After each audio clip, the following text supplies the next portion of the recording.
సర్కార్ India news కి స్వాగతం. నందిగామ నియోజకవర్గంలో అధికార ప్రతిపక్షాల మధ్య మాటల యుద్ధం తారాస్థాయికి చేరింది. సవాళ్లు ప్రతి సవాళ్లతో రాజకీయం వేడెక్కింది. హనుమంతుపాలెం పరిధిలో వైసీపీ ప్రభుత్వంలో కేంద్రీయ విద్యాలయం శాశ్వత భవనానికి కేటాయించిన స్థలాన్ని మాజీ శాసనసభ్యులు మొండితోక జగన్మోహన్ రావు పరిశీలించారు.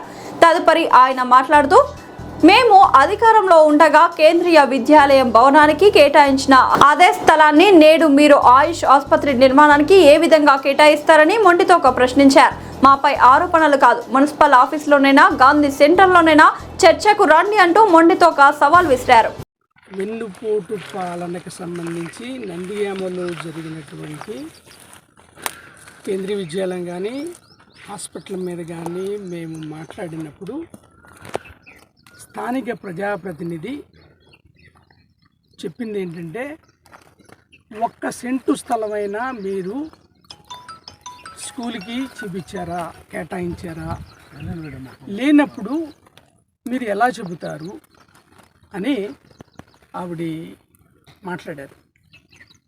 ఈ సందర్భంగా ఈ స్కూలుకు సంబంధించిన ఏ విషయంలోనైనా ఎక్కడికైనా మీకు చిత్తశుద్ధి ఉంటే చర్చకి వైఎస్ఆర్ కాంగ్రెస్ పార్టీ సిద్ధంగా ఉంది. మీకు ధైర్యం ఉంటే మీరే ఈ స్కూలు తీసుకొచ్చారు అని మీరు నమ్ముతున్నారు కాబట్టి ప్రజలకి నవ్వితే నాకేంటి సిగ్గు అన్నట్టు, నవ్విపోదురుగాక అన్నట్టు మీరు మాట్లాడుతున్నారు. కాబట్టి ఎక్కడైనా సరే మున్సిపల్ ఆఫీస్లో కావచ్చు, గాంధీ సెంటర్లో కావచ్చు, నందిగామలో మేము చర్చకు రెడీ.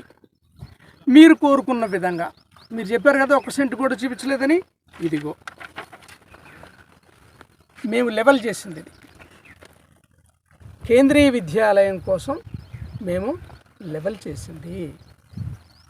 దీని మీద అప్పుడు మున్సిపల్ అధికారి సంతకం కూడా ఉంది, మున్సిపల్ చైర్పర్సన్ సంతకం కూడా ఉంది. 1, 2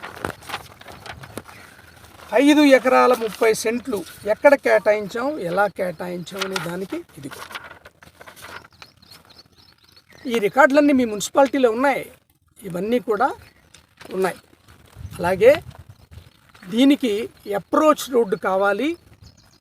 ఈ స్థలంలో ఈ 5 ఎకరాల 30 సెంట్లలో కొన్ని గుంటలు ఉన్నాయి, ఇవన్నీ పుడిపించాలని కేంద్రీయ విద్యాలయానికి సంబంధించిన ఇన్స్పెక్షన్ అధికారి చెప్పినప్పుడు యథావిధిగా కలెక్టర్ గారితో కూడా మాట్లాడినప్పుడు ఆయన ఇక్కడికి రావడం, ఇక్కడ ఉన్నటువంటి ఏదైతే టిడ్కో కోసం కట్టినటువంటి కొన్ని ఫౌండేషన్స్ ఉంటే అవన్నీ కూడా 1,00,000 రూపాయలు ఖర్చు పెట్టి